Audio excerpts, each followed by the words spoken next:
From the National Newsroom of the Canadian Press, I'm Rob Westgate. Canadians have been on edge lately with seemingly never-ending talk about tariffs and becoming the 51st state. Well, last night they got something to cheer about, a championship win at the NHL's mid-season tournament, the Four Nations Face-Off. Team Canada defeated Team USA 3-2 in overtime. Canadian head coach John Cooper reflected on a victory during these tense times between the two countries and what the win means for Canadians. This one was different. This wasn't a win for themselves. This was a win for 40+ million people. And the guys knew it, and they delivered. Canada's men's team maintained its dominance atop high-level international hockey after winning Olympic gold in 2010 and the 2016 World Cup. As for those tariffs, well, a new Leger poll indicates that 70% of Canadians are in favor of dollar-for-dollar retaliatory tariffs against the U.S. A total of 81% of respondents say they feared Trump would use tariffs and trade sanctions to attempt to force Canada into a closer and more formal union with the U.S. Just over two-thirds of respondents also said they were buying more local Canadian products. An internal military report is blaming an active shooter drill gone wrong on bad organization and communications. The incident took place at a vehicle service depot at CFB Montreal in November. Masked men, role-playing as active shooters, fired blanks at civil servants who were unaware it was a drill. Many of them had missed the internal memo sent out ahead of the long weekend that had warned there would be an emergency preparedness exercise the following week.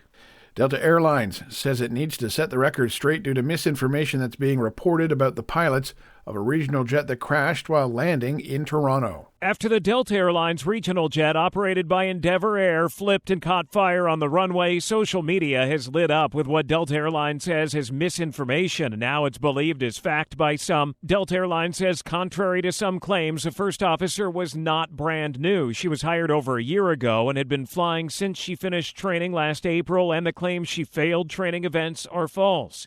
The captain was hired in 2007, had worked training pilots, and claims that he too had failed training events are also false. Alex Stone, EBC News. Overseas, officials in Sweden say they're investigating a damaged cable that was discovered in the Baltic Sea. The breakage is just the latest in a string of recent incidents of ruptured undersea cables that have heightened fears of Russian sabotage and spying throughout the region. The cable runs between Germany and Finland, and the Coast Guard is responding to the site. And for political scorekeepers south of the border, Republican senators pushed a $340 billion budget framework to passage over Democratic objections after a nearly all-night vote. This is the Canadian Press. In sports, Connor McDavid scored at 8 minutes and 18 seconds of overtime as Canada defeated the United States 3-2 at the NHL's Four Nations Face-Off Final. The Edmonton Oilers captain took a pass from Toronto Maple Leafs' Mitch Marner and ripped a shot past Connor Hellebuyck, the U.S. netminder. McDavid was named Game MVP, while the Colorado Avalanche's Nathan MacKinnon was named Tournament MVP. Elsewhere, but still on the ice, the Ottawa Charge made a valiant effort but ultimately fell short, posting a 3-2 overtime home loss at the hands of the Boston Fleet in PWHL action. On to the NBA, Canadian Jamal Murray scored 34 points as the Denver Nuggets extended their winning streak to 9 games, holding off the depleted Charlotte Hornets 129-115. Meanwhile, Giannis Antetokounmpo returned after missing 6 games with a calf strain and scored 23 points as the Milwaukee Bucks rallied for a 116-110 victory over the Los Angeles Clippers. From the Canadian Press, I'm Rob Westgate. Thanks for listening. Don't forget to follow and subscribe. For more of today's top stories, visit thecanadianpressnews.ca.